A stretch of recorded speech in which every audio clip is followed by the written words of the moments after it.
Assalamualaikum warahmatullahi wabarakatuh. Kantor Wilayah Kementerian Agama Provinsi Kalimantan Barat terletak di ibu kota Provinsi Kalimantan Barat, yaitu Kota Pontianak. Sebagian besar wilayah Kalimantan Barat merupakan daratan rendah dengan luas sekitar 146.807 km persegi atau 7,53% dari luas Indonesia atau sekitar 1,13 kali luas Pulau Jawa.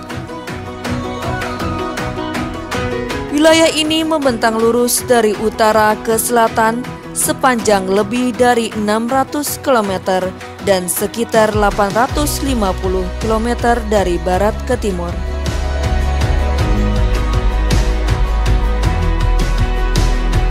Begitu pula dengan agama. Di Kalimantan Barat, agama yang dianut beragam.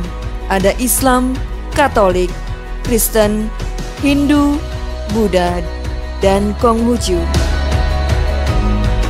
Dengan keberagaman tersebut, tidak menjadikan Kalimantan Barat intoleransi dan terpecah, akan tetapi menjadikan Kalimantan Barat lebih dewasa untuk menjaga kerukunan antar umat beragama, terlebih dengan diraihnya Kota Singkawang sebagai peringkat pertama kota toleransi terbaik di Indonesia oleh Setara Institute.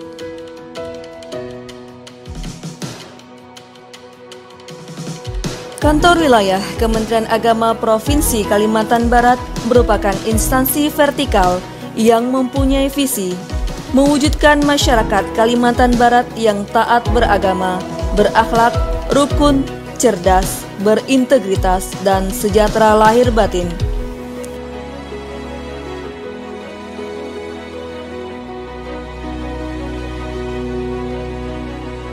Selain itu, mempunyai misi yang pertama, meningkatkan pemahaman dan pengamalan ajaran agama. Yang kedua, memantapkan trilogi kerukunan umat beragama. Ketiga, menyediakan pelayanan kehidupan beragama yang merata dan berkualitas. Keempat, meningkatkan pemanfaatan dan kualitas pengelolaan potensi ekonomi keagamaan. Kelima, mewujudkan penyelenggaraan ibadah haji dan umroh yang berkualitas dan akuntabel. Keenam, meningkatkan akses dan kualitas pendidikan umum berciri agama, pendidikan agama pada satuan pendidikan umum dan pendidikan keagamaan. Ketujuh, mewujudkan tata kelola pemerintahan yang bersih, akuntabel, dan terpercaya.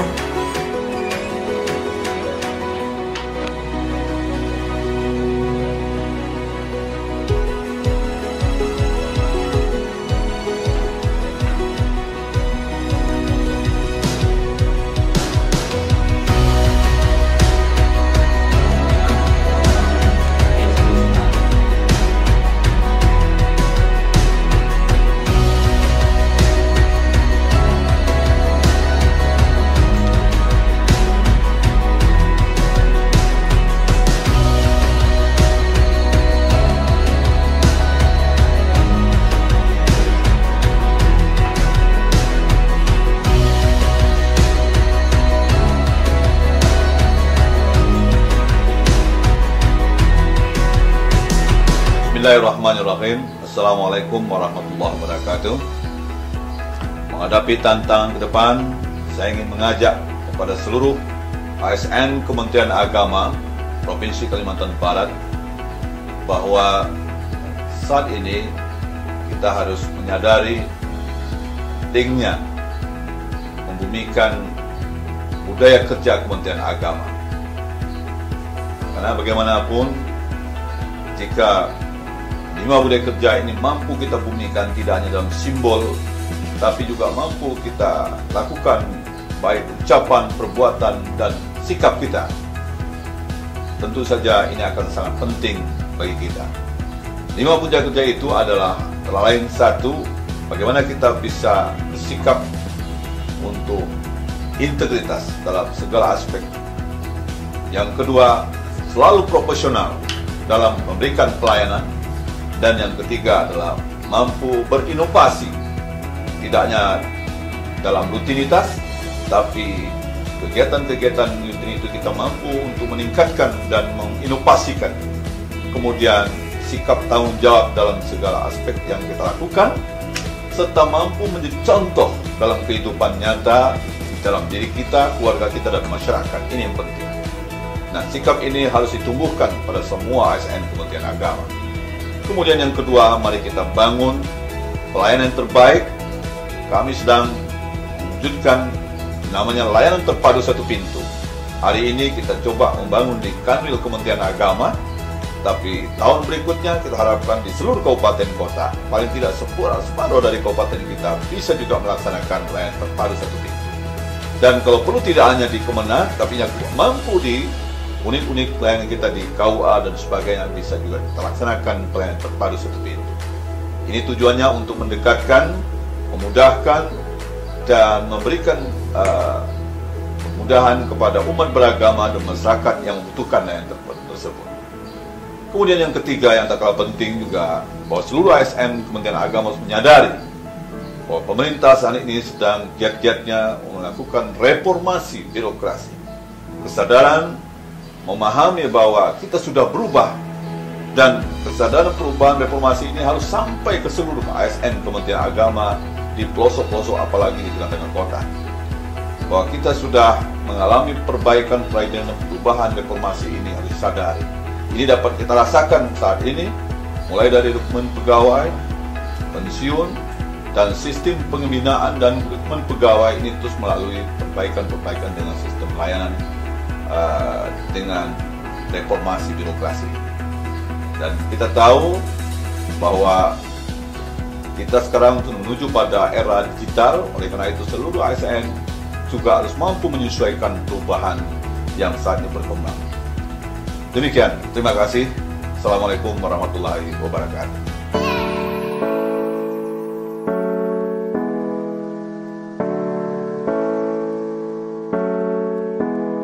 PTSP merupakan upaya transformasi pelayanan publik guna mewujudkan Kanwil Kementerian Agama Provinsi Kalimantan Barat sebagai instansi yang bersih melayani.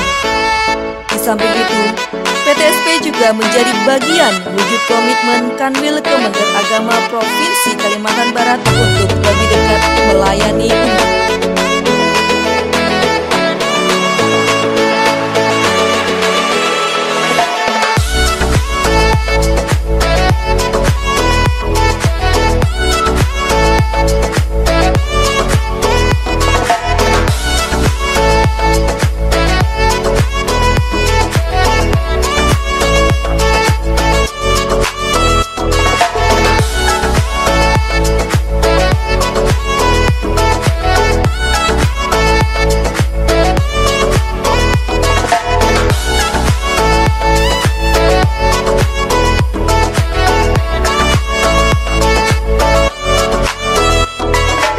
Kami menyambut baik yang telah dilakukan oleh PTSP atau pelayanan terpadu satu pintu kantor wilayah Kementerian Agama Provinsi Kalimantan Barat. Di antaranya melayani rekomendasi dan surat keterangan, yang kedua adalah legalisir, dan ketiga bantuan keagamaan dan sosial. Pelayanan yang telah diberikan itu dengan murah, cepat, efektif, dan efisien. Dan kami menyambut baik juga bahwa teman-teman yang telah memberikan pelayanan bekerja dengan sungguh-sungguh dan ramah. Dengan inovasi pelayanan yang terpusat, diharapkan akan mempermudah publik dalam mendapatkan layanan terbaik. Kanwil Kementerian Agama Provinsi Kalimantan Barat jaya bersama umat.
Apa itu madrasah?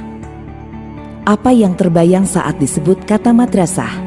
Sebagian orang punya kesan bahwa madrasah identik dengan bangunan kumuh, anak-anak lusuh, hanya belajar agama, tidak bisa sekolah lanjut, atau generasi Islam yang kaku dan radikal. Lulusan madrasah identik jadi ustadz, guru ngaji, atau pegawai rendahan.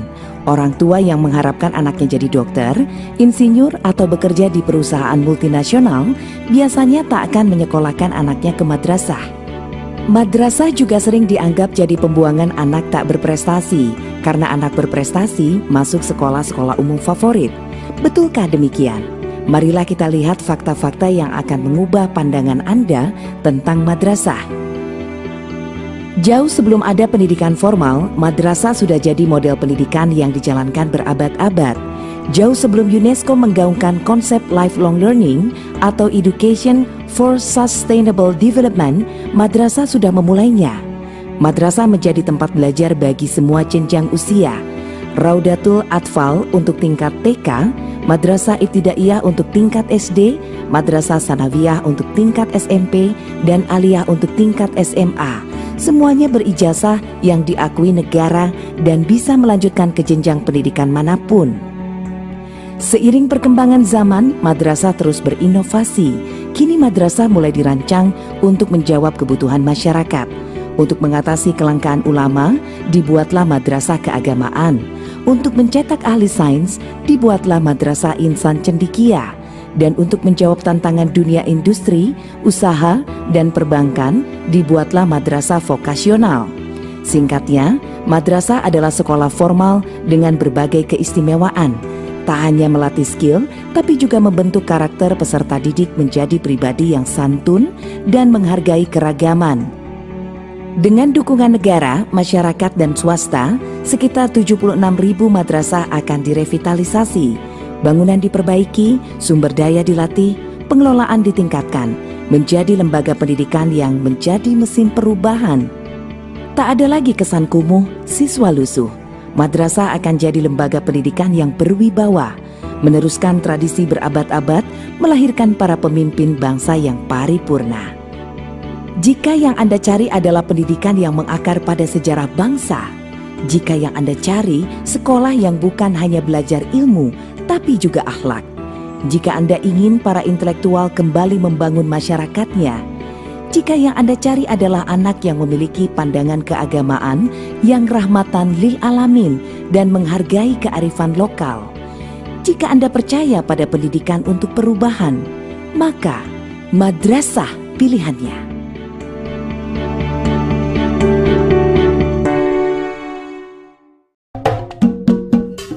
Madrasah Pusat Pendidikan Anti Korupsi. Korupsi bukanlah masalah materi, tetapi lebih merupakan masalah mental. Lihatlah para koruptor, mereka bukanlah orang yang miskin harta, tetapi mereka miskin karakter. Pendidikan karakter adalah cara terbaik untuk memangkas budaya korupsi dari akarnya. Madrasah adalah contoh tempat terbaik pendidikan anti korupsi. Sebab di madrasah, prinsip-prinsip anti korupsi bukan semata-mata diajarkan, tetapi juga diinternalisasikan agar menjadi bagian dari budaya sehari-hari. Mari kita lihat nilai dan budaya yang dibangun di madrasah. Komunal dan egaliter. Korupsi tumbuh subur dalam budaya yang individualistik, di mana pencapaian pribadi dan persaingan materi menjadi ukuran kesuksesan. Budaya ini tak mendapat tempat di dunia madrasah. Budaya guyub atau komunal menjadi ciri khas budaya madrasah. Tenggang rasa dan tepos liro menjadi nilai yang utama. Pencapaian bersama lebih utama daripada prestasi pribadi. Sikap syukur dan qanaah. Inti dari korupsi adalah keserakahan. Sikap tak puas dengan apa yang sudah dimiliki. Sementara di madrasah, sikap syukur dan qanaah adalah ajaran yang selalu ditekankan, yaitu sikap rasa puas dengan segala rezeki yang Allah berikan, sekecil apapun. Pola hidup sederhana. Gaya hidup yang mengedepankan hedonisme menyebabkan para koruptor terus mengejar tren dan standar umum dan melupakan kemampuan diri. Akibatnya mereka mencuri.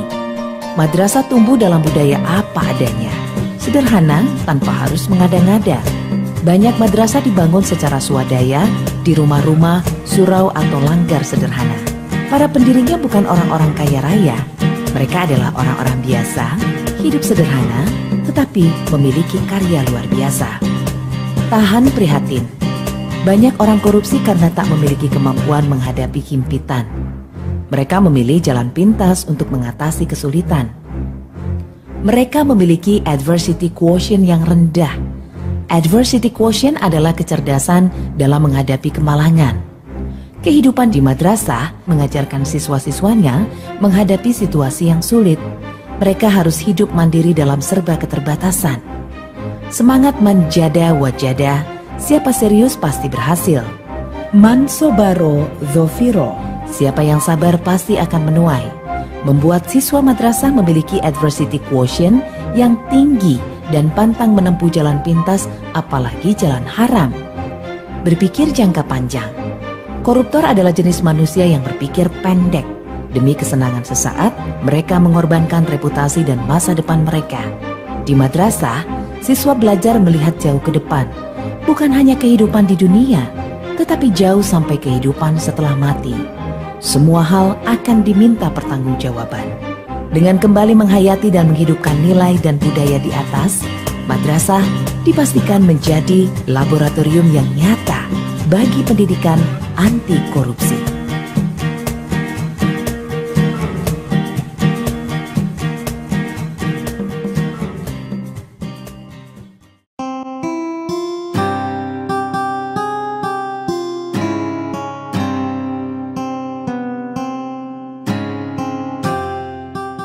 Dunia pendidikan Indonesia berutang besar pada pesantren.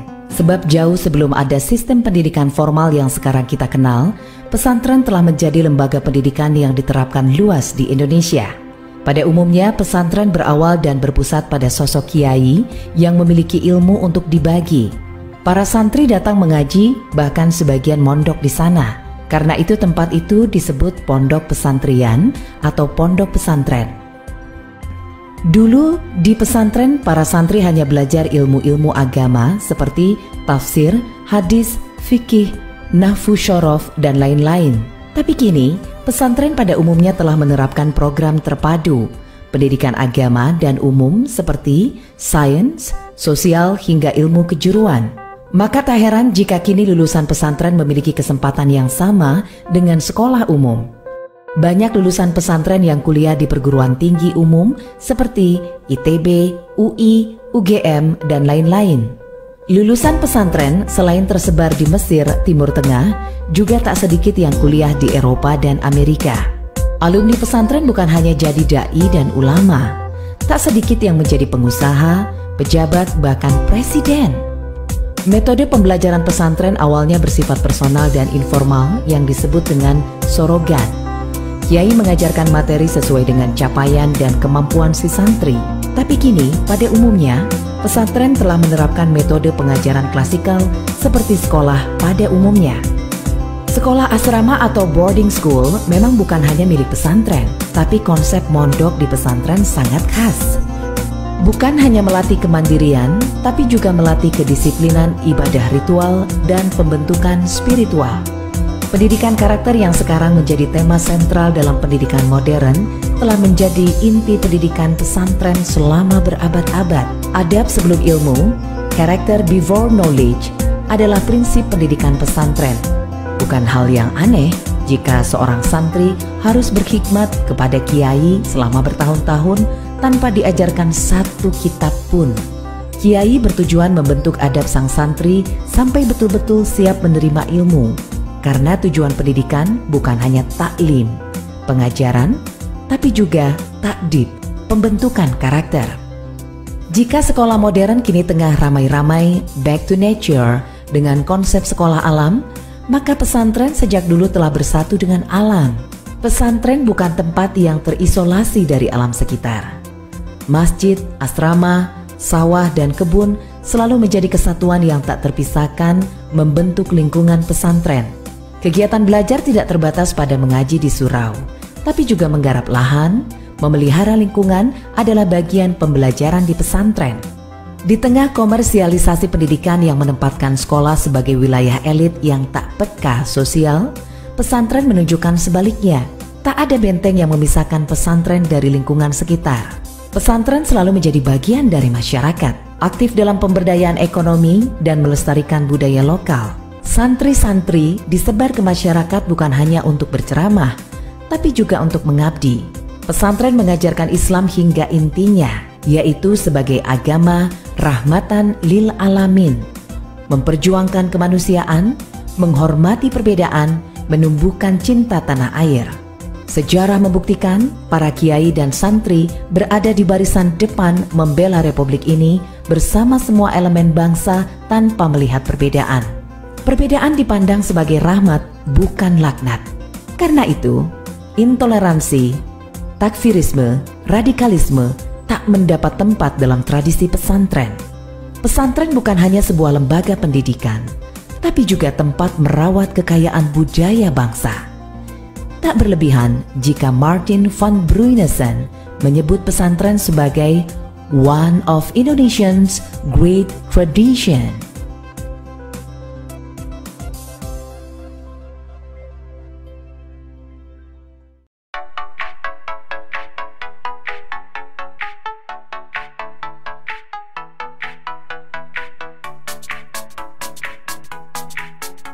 Berdasarkan regulasi Undang-Undang Nomor 23 Tahun 2011, peran dan fungsi Kementerian Agama adalah sebagai regulator dan pengawasan serta pembinaan pengelolaan zakat. Pengelolaan zakat saat ini dilakukan oleh dua lembaga, yaitu Badan Amil Zakat Nasional atau Basnas, yang merupakan lembaga pemerintah non-struktural, dan Lembaga Amil Zakat atau LAZ yang dibentuk oleh masyarakat. Basnas memiliki sistem entry data zakat yang dinamakan Sistem Informasi Manajemen Basnas yang disingkat dengan SIMBA. Namun data pengelolaan zakat pada Basnas belum terintegrasi dengan baik dengan Kementerian Agama. Kemudian, melihat dari kondisi yang terjadi saat ini, yaitu data lembaga dan pengelolaan zakat belum tersedia secara lengkap, data diperoleh secara manual yang memakan waktu relatif lama, dan data yang ada pada Basnas belum terintegrasi dengan Kementerian Agama. Oleh karena itu, kondisi yang diharapkan melalui proyek perubahan ini adalah tersajinya data yang akurat dan valid. Data dapat diakses langsung melalui website kalbar.kemenak.go.id dan data pengelolaan zakat yang terintegrasi dengan Basnas. Untuk mewujudkan kondisi ideal tersebut, Seksi Pemberdayaan Zakat Kanwil Kementerian Agama Provinsi Kalimantan Barat mempersembahkan rancangan proyek perubahan oleh Ibu Emi Jumartina selaku Project Leader dengan mentor Bapak Kaharudin selaku Kepala Bidang Penerangan Agama Islam Zakat dan Wakaf.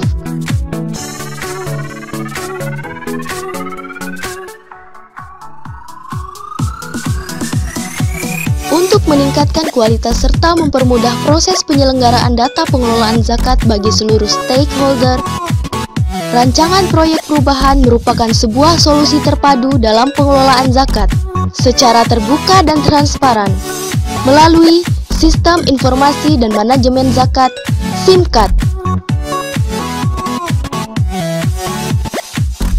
SIMKAT memuat data lembaga zakat dan pengelolaan zakat secara terintegrasi. SIMKAT dapat diakses melalui situs Kanwil Kemenak Kalbar, yaitu kalbar.kemenak.go.id.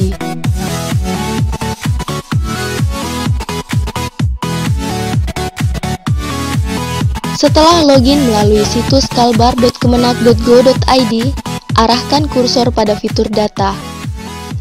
Kemudian, scroll ke bawah dan pilih fitur data zakat atau SIMKAT. SIMKAT menyajikan beberapa fitur mengenai data zakat. Fitur pertama mengenai lembaga pengelola zakat, menyajikan data lembaga Basnas yang berisi daftar nama Basnas di tingkat provinsi, kabupaten, maupun kota. Kemudian data lembaga amil zakat atau LAZ yang berisi daftar nama LAZ Provinsi Kalimantan Barat. Serta data lembaga pengelola zakat yang sudah mendapatkan legalitas.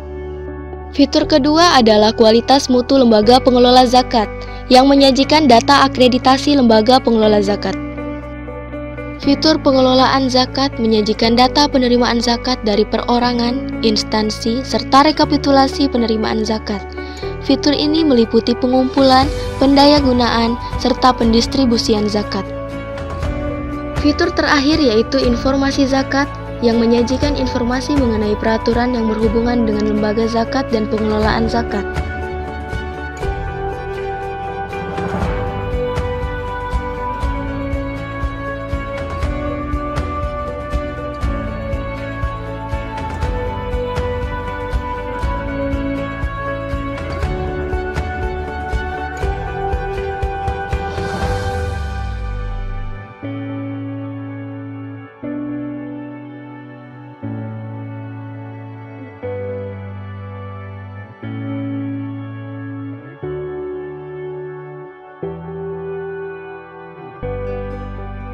Melalui SIMKAD, pengelolaan zakat bagi stakeholder diharapkan dapat lebih mudah, lebih cepat, dan lebih akurat.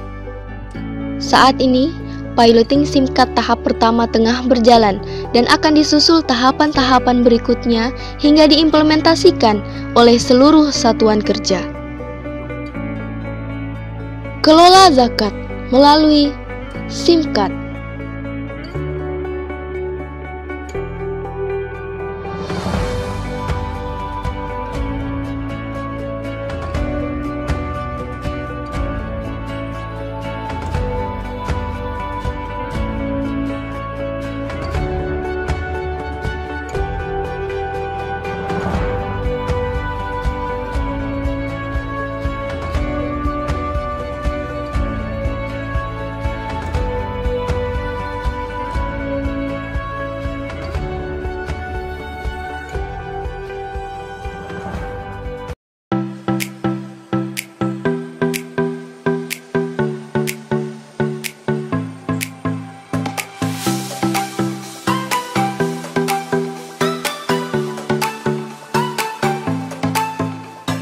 Sejak dilantiknya Dr. Andes Haji Ridwan Syah MSI sebagai Kepala Kantor Wilayah Kementerian Agama Provinsi Kalimantan Barat, berbagai inovasi dan capaian kinerja yang telah dilakukan. Melalui Subbag Perencanaan dan Keuangan Kanwil Kementerian Agama Provinsi Kalimantan Barat pernah dinobatkan sebagai pelaporan keuangan terbaik tingkat nasional melalui Duta Akrualnya. Adapun anggaran Kantor Wilayah Kementerian Agama Provinsi Kalimantan Barat pada tahun 2018 sebesar 1.555.613.971.000 rupiah dengan serapan anggaran mencapai 94,23%. Sesuai data Ortala dan Kepegawaian, ASN di lingkungan Kanwil Kementerian Agama Provinsi Kalimantan Barat berjumlah 3.414 pegawai. Data tersebut belum sebanding dengan luas wilayah Kalimantan Barat, sehingga pada tahun 2018, Kantor Wilayah Kementerian Agama Provinsi Kalimantan Barat menyambut baik adanya rekrutmen CPNS yang dikeluarkan oleh Menpan. Sehingga pada tahun ini Kalimantan Barat memperoleh penyegaran tenaga baru sebanyak 126 CPNS. Untuk mendukung program Kementerian Agama Republik Indonesia tentang reformasi birokrasi dan keterbukaan informasi publik serta layanan kepada masyarakat, maka pada tanggal 31 Juli 2018, Menteri Agama Republik Indonesia meresmikan penggunaan PTSP ke-7 se-Indonesia di Kalimantan Barat. Dengan hadirnya PTSP tersebut, juga diharapkan Kalimantan Barat menjadi salah satu pilot project zona integritas. Setelah Kementerian Agama Pusat memprogramkan website Mandiri, Kalbar merupakan satker pertama dalam pembuatan website Mandiri yang dirancang oleh tenaga ahli fungsional Pranata Komputer di Subbag Informasi dan Kehumasan. Di tahun 2018 inilah website Kanwil Kementerian Agama Provinsi Kalimantan Barat menduduki terbaik kedua nasional dalam pengelolaan situs web se-Indonesia. Dalam upaya meningkatkan kerukunan umat beragama, Kanwil Kementerian Agama Provinsi Kalimantan Barat membangun koordinasi secara intensif dengan FKUB Provinsi Kalimantan Barat. Maka Kalimantan Barat dinobatkan sebagai kota terukun di Indonesia, yakni dengan mendapatkan Harmony Award sebagai FKUB dengan kategori kinerja terbaik nasional. Tidak hanya itu, Kota Singkawang juga meraih peringkat pertama kota tertoleransi terbaik di Indonesia oleh Setara Institute. Inovasi yang dilakukan FKUB adalah dengan membentuk Kampung Sadar Kerukunan di Kabupaten Kapuas Hulu dan Kota Singkawang. Dalam meningkatkan kualitas kehidupan beragama, Kantor Wilayah Kementerian Agama Provinsi Kalimantan Barat telah mengangkat 2.335 orang penyuluh agama Islam di tahun 2018 dan membantu sarana prasarana rumah ibadah Islam sebanyak 12 lokasi. Selain itu, Kabupaten Sambas, tepatnya di Kampung Sulung, telah menjadi daerah percontohan sebagai kampung zakat yang dilaunching oleh Dirjen Bimas Islam Kementerian Agama Republik Indonesia.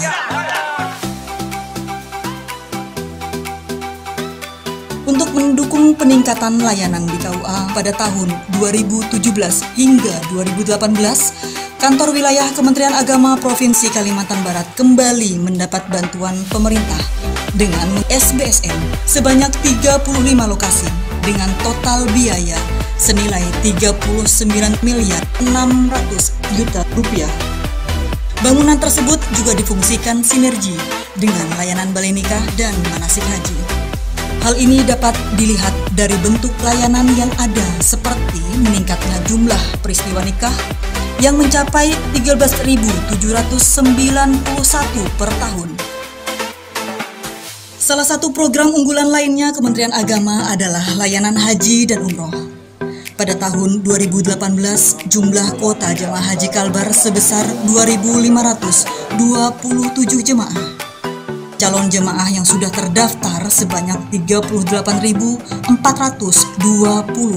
orang.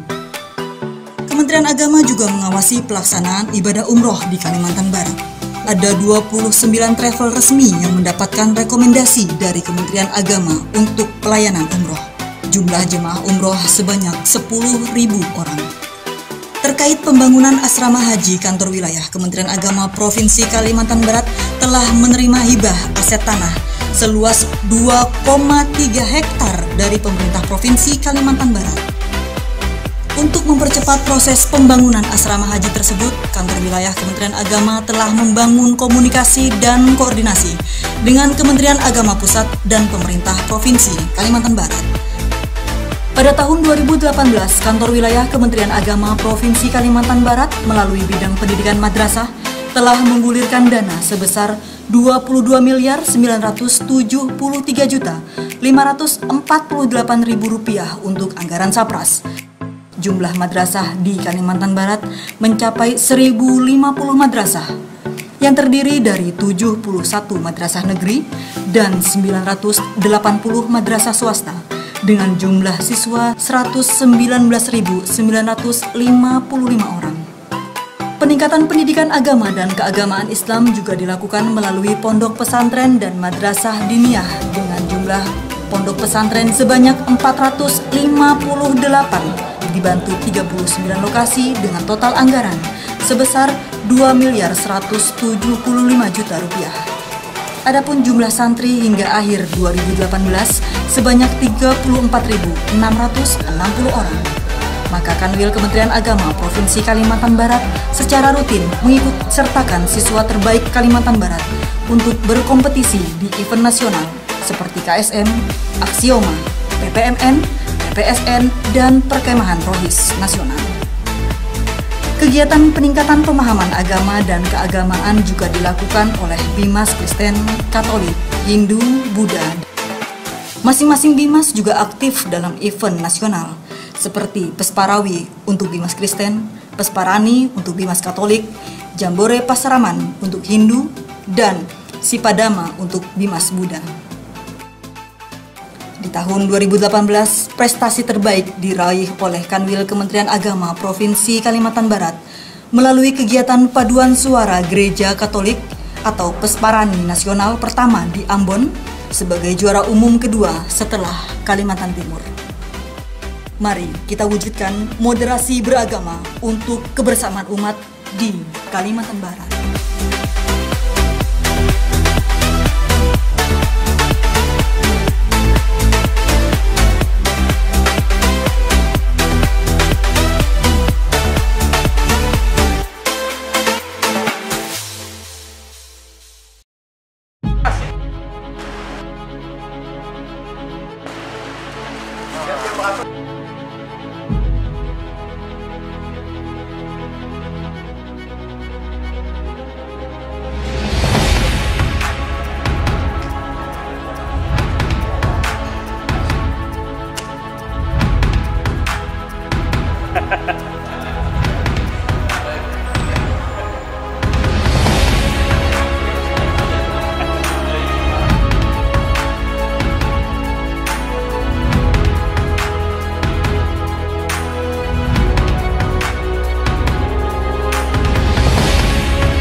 Selamat datang mengucapkan kepada Gubernur Kalimantan Barat.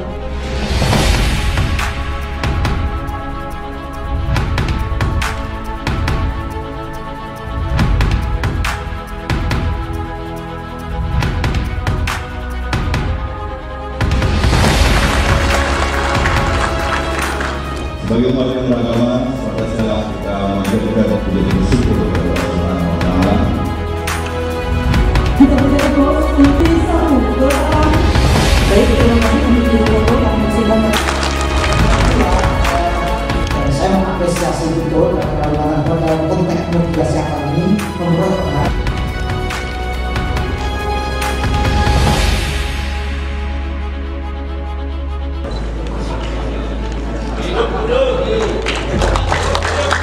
Assalamualaikum warahmatullahi wabarakatuh.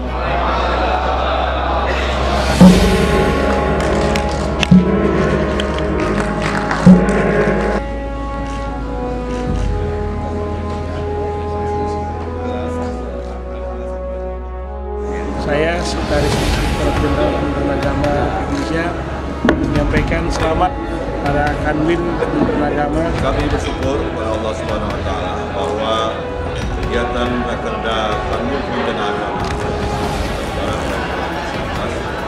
alhamdulillah berjalan dengan lancar. Saya Kepala Bagian Tata Usaha Kantor Wilayah Kementerian Agama Provinsi Kalimantan Barat mengucapkan selamat atas terlaksananya Rakerda Kantor Wilayah Kementerian Agama Provinsi Kalimantan Barat tahun 2019.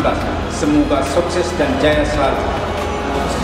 Saya Haji Abdul Baris Age MPD selaku Kepala Kantor Kementerian Agama Kabupaten Melawi mengucapkan selamat dan sukses terlaksananya Rakerda Kementerian Agama Provinsi Kalimantan Barat modernisasi kebersamaan untuk umat beragama Kalimantan Barat.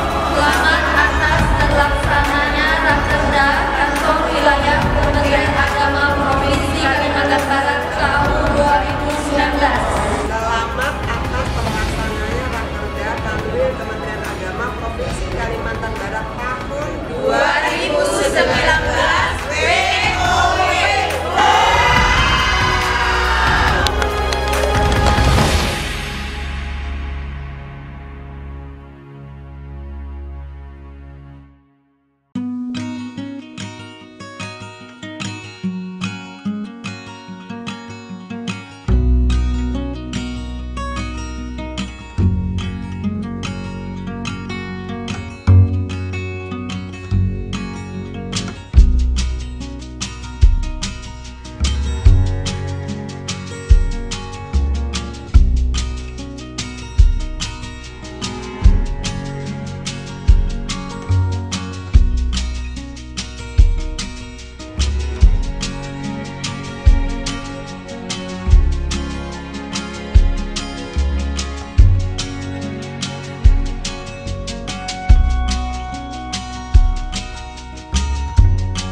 Labbaik Allahumma labbaik, labbaik la syarika lak labbaik, innal hamda wan ni'mata laka wal mulk la syarika lak. Labbaik Allahumma labbaik, labbaik la syarika lak labbaik, innal hamda wan ni'mata laka wal mulk la syarika lak. Labbaik Allahumma labbaik, labbaik la syarika lak labbaik, innal hamda wan ni'mata laka wal mulk la syarika lak. Labbaik Allahumma labbaik, labbaik la syarika lak labbaik, innal hamda wan ni'mata laka wal mulk la syarika lak. Labbaik Allahumma labbaik, labbaik la syarika lak labbaik, innal hamda wan ni'mata laka.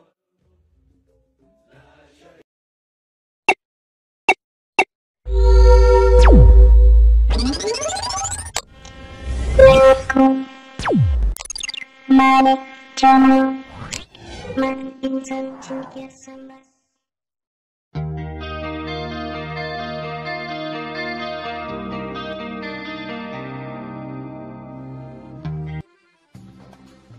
West Kalimantan is a province in Indonesia that located on Kalimantan Island with the capital city of Pontianak. This city, known as Equator City because through the equator line. There are 12 regencies in West Kalimantan province, and one of them is Sambas Regency, that known as the city of 1,000 tenun and songket. In this regency, there is one of Man Insan Cendekia from 20 Man Insan Cendekia in Indonesia. There is Man Insan Cendekia Sambas or Insan Cendekia Sambas Islamic State Boarding School that located on Jalan Panglima Daud, Sambas Regency, West Kalimantan. Assalamualaikum warahmatullahi wabarakatuh. Saya Bilal Wana Satria dan saya Ayu Fajri Agustiani. Kami Ujang dan Dare Man Insan Cendekia Sambas mengucapkan selamat datang di bumi Sambas hebat Provinsi Kalimantan Barat.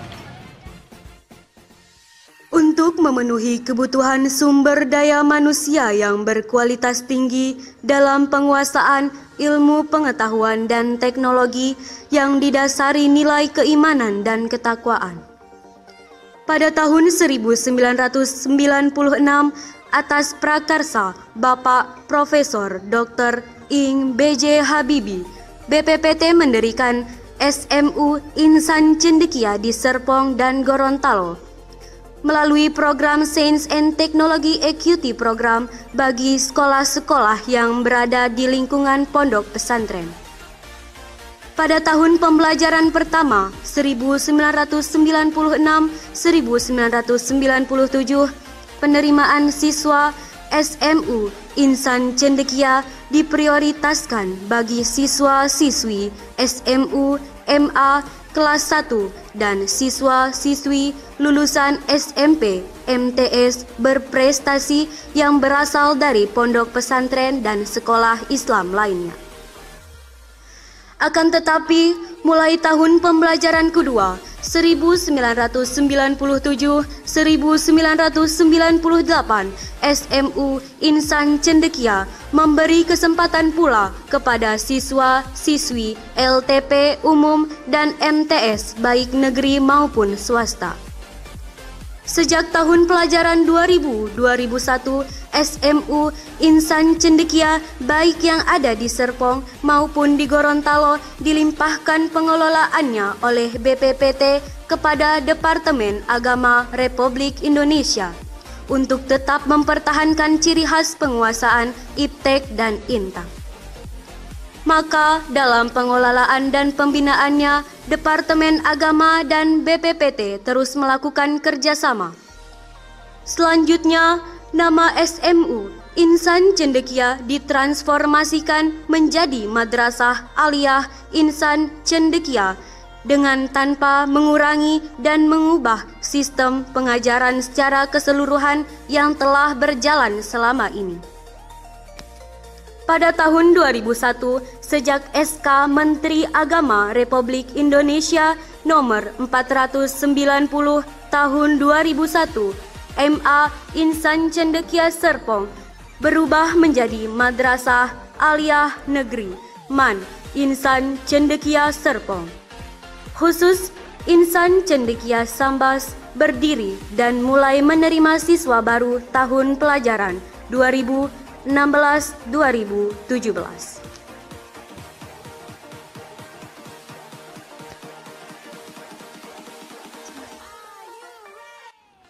Bismillahirrahmanirrahim. Assalamualaikum warahmatullahi wabarakatuh. Madrasah Aliyah Negeri Insan Cendekia Sambas adalah merupakan salah satu madrasah Insan Cendekia yang ada di Indonesia. Di antara 20 MAN Insan Cendekia yang ada di Indonesia, salah satunya berada di Sambas.